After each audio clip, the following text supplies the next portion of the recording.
नमस्कार, स्वागत आहे तुमचे आमच्या चॅनेलमध्ये। आवाज महामुंबईचा, शोध बातमीचा, कौल मनाचा।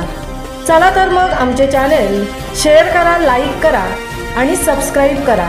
धन्यवाद। रामानंदाचार्य नरेंद्राचार्यजी यांच्या सिद्ध पादुका दर्शन सोहळ्याचे बोर्ली मुरुड रायगड येथे आयोजन।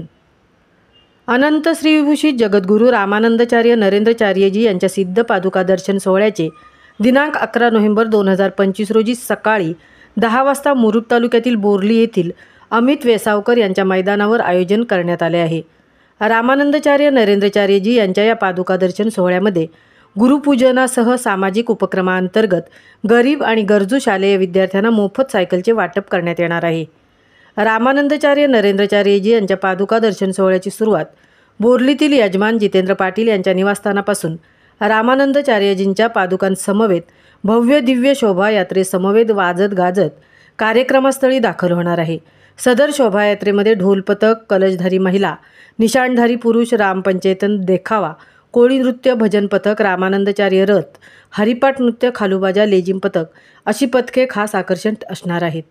कार्यक्रमस्थळी रामानंदाचार्यजींच्या सिद्ध पादुकांचे आगमन झाल्यानंतर मान्यवरांच्या हस्ते जगद्गुरू नरेंद्र महाराज संस्थानाच्या सामाजिक उपक्रमांतर्गत समाजातील गरीब आणि गरजू शालेय विद्यार्थ्यांना मोफत सायकल वाटप करण्यात येणार आहेत। त्यानंतर गुरुपूजन व रामानंदाचार्यजी यांची आरती होईल।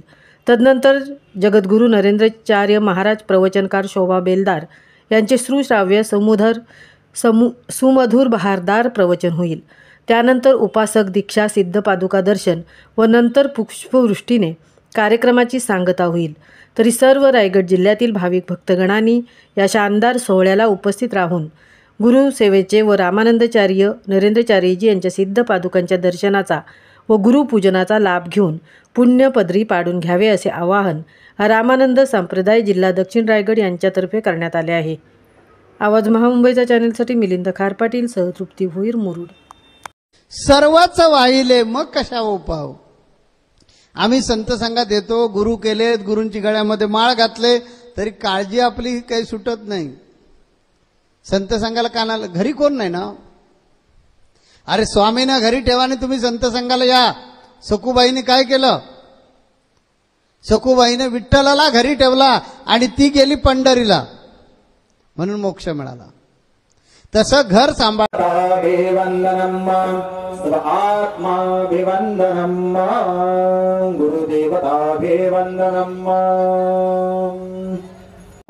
इदं विष्णुरवेशकरमे त्रेधानि दधे पदम समूढस्य पावं सुरे स्वाहा पुष्पमालां समर्पयामि। हातामध्ये आरतीचा ताट घ्या, कापूर भांड्यामध्ये कापूर लावा।